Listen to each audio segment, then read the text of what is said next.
Student इसके बाद Graham's law of diffusion के बाद अब हमारे पास जो नेक्स्ट लॉ है वो है Dalton law of partial pressure. इसको हम जो है वो देख लेते हैं। Dalton law of partial pressure क्या है और इसकी डेफिनेशन ये मैंने लिखी हुई है, लेकिन डेफिनेशन को समझाने से पहले जो है वो इसको मैं कुछ एग्जांपल से आप समझाने की कोशिश करता हूँ। जैसे मिसाल के तौर पर एक हमारे पास जो है वो कंटेनर है, ठीक है। अब देखें ये कंटेनर है, इस कंटेनर का जो है वो कुछ ना कुछ प्रेशर होगा, ठीक है, और इस कंटेनर का कुछ ना कुछ क्या होगा, वॉल्यूम होगा। प्रेशर मतलब हो सकता है 1 atm हो, 2 atm हो, वॉल्यूम 1 dm³ हो, कुछ भी हो, और इसके कुछ ना कुछ जो होंगे वो नंबर ऑफ़ मोल्स जो होंगे वो मौजूद होंगे। तो हम कह देंगे कि इस गैस का जो नंबर ऑफ़ मोल्स हैं वो A है, ठीक है, और जो भी इस गैस का प्रेशर है उसको हम कह देंगे ये हमारे पास जो है वो इस गैस का जो प्रेशर है वो A है। इसी तरह से हमारे पास जो है वो एक दूसरी कंटेनर है, उस दूसरे कंटेनर में जो है वो हमारे पास जो है वो गैस भी है, उसके जो नंबर ऑफ़ मोल्स हैं वो B हैं, और इसका कंटेनर जो है वो V है, ठीक है। अच्छा, अब इस तरह से और भी बहुत सारे कंटेनर हो सकते हैं। ये कंटेनर आपके पास जो है वो B आ गया, C आ गया, तो इसमें जो प्रेशर होगा वो C होगा, इसके बाद जो होगा NB होगा, और ये इसका वॉल्यूम क्या हो जाएगा, V हो जाएगा, ठीक है। अभी हमने ये सपोज़ किया कि जितने भी कंटेनर्स हैं उन तमाम कंटेनर का जो वॉल्यूम है वो हमारे पास क्या है, V है, ठीक है। अच्छा, अब हमने क्या किया, अच्छा इसके बाद देखें, अगर मैं इसकी इक्वेशन लिखूं, ठीक है, इसकी मैं इसका जो है प्रेशर लिखने की कोशिश करूं, तो ये आपके पास वॉल्यूम, आपको पता है इक्वेशन पता है क्या होता है, PV is equal to NRT, ठीक है। अब क्योंकि जो है वो गैस A है तो ये हो जाएगा, प्रेशर जो होगा वो A हो जाएगा, और यहाँ जो होंगे वो number of moles of gas A आ जाएंगे। टेम्परेचर जो है वो सबका सेम है। इसी तरह से जो दूसरी गैस है, दूसरी गैस जो होगी वो क्या होगी, PV is equal to NRT, और ये जो आपके पास है इस प्रेशर जो है B हो जाएगा, और जो नंबर ऑफ़ मोल्स हैं वो क्या हो जाएंगे, B हो जाएंगे। इसी तरह से तीसरी गैस है तो हो जाएगा PV is equal to NRT, और ये हमारे पास जो C हो जाएगा, और ये हमारे पास नंबर ऑफ़ मोल्स कितने हो जाएंगे, C हो जाएंगे, ठीक है। तो ये तीन हमारे पास जो है वो गैसेस अलग-अलग मौजूद हैं। अब देखें हमने क्या किया, ये जितनी भी गैसेस थी इन तीनों के तीनों गैसेस को हमने क्या कर दिया, एक ही कंटेनर में शिफ्ट कर दिया। यानी ये पहले तीनों के तीनों अलग-अलग कंटेनर में थे, और फिर हमने क्या किया, जो थे वो गैस इसके अंदर भी उस गैस को फिल कर दिया, इस गैस को भी इसमें डाल दिया, और इस गैस को भी हमने क्या कर दिया, इसके अंदर कर दिया, ठीक है।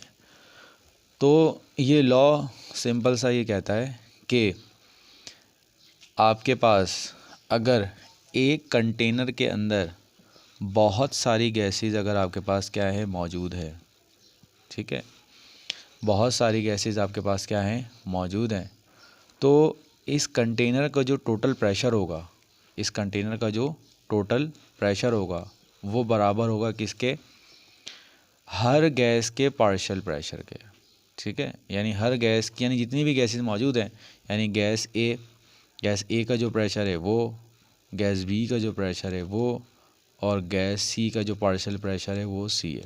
अब सवाल ही कि पार्शियल प्रेशर क्या है, पार्शियल का मतलब होता है कुछ हिस्सा, ठीक है।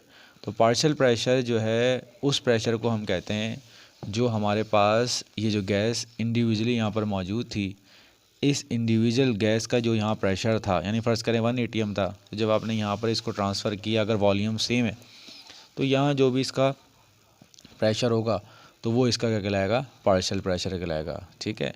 यानी मिसाल के तौर पर आपका जो है वो 5 सब्जेक्ट हैं, ठीक है, 5 सब्जेक्ट्स हैं, आपने टोटल नंबर जो है वो फ़र्ज़ करें 400 लिए हैं, तो इस 400 नंबर में हर सब्जेक्ट का, सब्जेक्ट A का भी कुछ हिस्सा होगा, सब्जेक्ट B का भी कुछ हिस्सा होगा, सब्जेक्ट C का भी होगा, D का भी होगा, और E का भी होगा। तो ये हमारा क्या कहलाता है, ये जो होगा, ये जो है ये हमारे टोटल नंबर कहलाएंगे, टोटल मार्क्स कहलाएंगे, और ये जो होंगे हमारे क्या क्या क्या कहलाएंगे, पार्शियल मार्क्स कहलाएंगे। यानी अगर हम एक एक सब्जेक्ट का देखेंगे, इंडिविजुअल देखेंगे, तो वो पार्शियल मार्क्स होंगे, और जब सबको जमा करके देखेंगे तो वो हमारे पास जो होंगे वो टोटल मार्क्स होंगे। तो इसी तरह से हर गैस का कंटेनर के अंदर अपना एक प्रेशर होगा, वो प्रेशर क्या कहलाएगा, पार्शियल प्रेशर कहलाएगा। यानी जब भी अगर हम इस गैस को अलहदा से इसी कंटेनर के अंदर जितना वॉल्यूम इसका है, इसी वॉल्यूम के अंदर इसी गैस को रखते हैं, तो अब जो भी प्रेशर होगा तो वो क्या कहलाएगा, इसका जो है वो क्या कहलाएगा, पार्शियल प्रेशर कहलाएगा। ठीक है, तो पार्शियल प्रेशर क्या है, पार्शियल प्रेशर जो है वो इंडिविजुअल प्रेशर है हर गैस का। ठीक है, तो डाल्टन लॉ पार्शियल प्रेशर क्या बना कि एक कंटेनर के अंदर जितनी भी गैसेस मौजूद हैं उन टोटल प्रेशर जो होगा, यानी इस कंटेनर का जो भी टोटल प्रेशर होगा वो बराबर होगा किसके, हर गैस के पार्शियल प्रेशर के सम के। तो total pressure of mixture of gas is equal to the sum of the partial pressure of the each gas present in a container. ये हमारे पास डाल्टन लॉ पार्शियल प्रेशर है। अब इसकी कोई थोड़ी सी डेरिवेशन देख लेते हैं। अच्छा, अब देखें हमारे पास जो है वो इक्वेशन ए है, P A V is equal to N A R T. ये हमारे पास जो है वो इक्वेशन 1 है, क्योंकि ये पहला कंटेनर है। P B V is equal to N B R T, ये हमारे पास दूसरी इक्वेशन है। P C V is equal to N C R T, ये हमारे पास जो है वो तीसरी है। अब हमने क्या किया है, क्योंकि तीनों गैसेस को हमने एक साथ जमा कर दिया है, ठीक है, ये डाल्टन लॉ पार्शियल प्रेशर है, तो हम क्या करेंगे, इन तीनों इक्वेशन को जमा कर लेंगे, तो ये बन जाएगा पी ए वी। ठीक है, जमा इसलिए कर रहे हैं क्योंकि हमने जो है वो लॉ यही है कि जितने भी प्रेशर है उनको जमा कर लो तो वो टोटल प्रेशर के बराबर हो जाएगा। पी ए वी, यह आ जाएगा पी वी, यह आ जाएगा पी सी वी, और हो जाएगा N A R T N C R T B R T और एन सी आर टी। अब इसमें जो कॉमन है वो हमारे पास क्या है, आर टी है, N A plus N B N C. ठीक है, अच्छा इसमें जो कॉमन है वो क्या है हमारे पास, इसमें जो कॉमन है वो हमारे पास क्या है, वी कॉमन है, तो हो जाएगा P A plus P B plus P C. ठीक है, ये बड़ा हो जाएगा। तो स्टूडेंट यहाँ पर अब एक चीज़ देखिए कि ये जो आपके पास है, ये चीज़ जो आपको नज़र आ रही है ये बराबर होगा किसके, पी टी के, यानी partial pressure of A, partial pressure of B, partial pressure of C, तो पी टी का हो जाएगा। और ये हमारे पास जो होंगे एन टी के बराबर हो जाएगा टोटल नंबर ऑफ मोल्स, यानी कि हमारे पास एक गैस के जितने ही मोल्स हैं, जब आप इन तमाम मोल्स को जमा करेंगे तो उन तमाम मोल्स को जमा करके जो भी हमारे पास वैल्यू आएगी वो टोटल नंबर ऑफ मोल्स होंगे। अब हम क्या करते हैं कि इक्वेशन नंबर 1 और इक्वेशन नंबर 4 को क्या करते हैं, डिवाइड करवा देते हैं। तो जब डिवाइड करवाएंगे तो हो जाएगा P T V upon N T R T, ये बस मैंने पहले लिख दिया इसको, और नीचे क्या होगा पी ए वी और एन ए आर टी, ये आर आर से क्या हो जाएगा, कैंसिल हो जाएगा, पी वी से कैंसिल हो जाएगा। तो हमारे पास जो फॉर्मूला बनेगा वो बनेगा P A upon N T upon N A. तो ये फार्मूला आपने याद रखना है, जब हम न्यूमेरिकल करेंगे तो उन न्यूमेरिकल को सॉल्व करने में ये वाला फार्मूला जो होगा वो आपको यूज़ जो है वो करना पड़ेगा। ये क्वेश्चन, ये हमारा जो है वो फार्मूला जो है वो बन चुका है। ठीक है, अब देखें डाल्टन लॉ पार्शियल प्रेशर तो सिंपल सा था कि एक कंटेनर में जितनी भी गैसेज हैं उन तमाम गैस के पार्शियल प्रेशर को सम कर लो, तो उन गैसेज को सम करके जो भी प्रेशर आएगा वो टोटल प्रेशर के बराबर होगा। और हम ये एक डेरिवेशन भी इन जो है वो इसकी जो है वो हम कर चुके हैं। अब हम जो है वो सबसे पहले जो है वो अब हम इसके न्यूमेरिकल की तरफ आते हैं जो आमतौर पर आते हैं।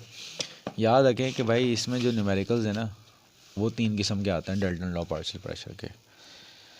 ठीक है, पहली टाइप याद रखें, पहली टाइप ये है कि इसके अंदर जो है पहली टाइप ये होती है कि हमारे पास जितनी भी गैसेस मौजूद हैं वो पहले से ही एक ही कंटेनर में मौजूद थी, यानी आपको एक कंटेनर दिया गया था और उसमें बता दिया था कि उस ही कंटेनर के अंदर सारी की सारी गैसेस जो हैं वो हमारे पास मौजूद है, यानी मिक्सचर ऑफ गैसेस दिया गया है।